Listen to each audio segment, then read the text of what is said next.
In the midst of a contentious national conversation, the landscape of collegiate athletics finds itself embroiled in a debate over the inclusion of transgender women in women's sports.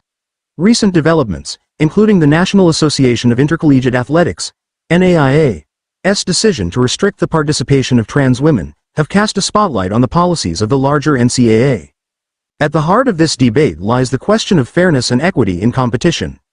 Advocates for restricting the participation of transgender athletes argue that they may possess physical advantages, even after undergoing hormone therapy, which could potentially undermine the opportunities available to cisgender women. However, supporters of transgender inclusion contend that the evidence supporting such claims is inconclusive, and that transgender individuals deserve the right to compete according to their gender identity. Megan Cortez Fields, a senior swimmer at Ramapo College, epitomizes the struggles and triumphs experienced by transgender athletes. Despite undergoing a rigorous process to meet NCAA guidelines, including hormone therapy and testosterone monitoring, Cortez Fields faced challenges and discrimination throughout her journey. Yet, her perseverance culminated in significant achievements, breaking school records and earning recognition from her peers.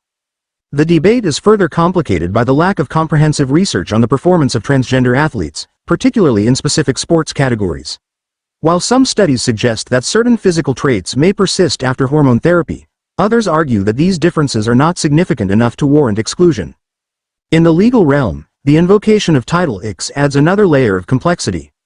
Both proponents and opponents of transgender inclusion appeal to this landmark legislation, which prohibits sex-based discrimination in education programs, while transgender advocacy groups advocate for the extension of Title X protections to include gender identity. Some cisgender athletes and conservative lawmakers argue that allowing transgender women to compete in women's sports undermines the original intent of the law. As the debate rages on, transgender athletes like Cortez Fields continue to navigate a landscape fraught with challenges and uncertainty. While the outcome remains uncertain, one thing is clear.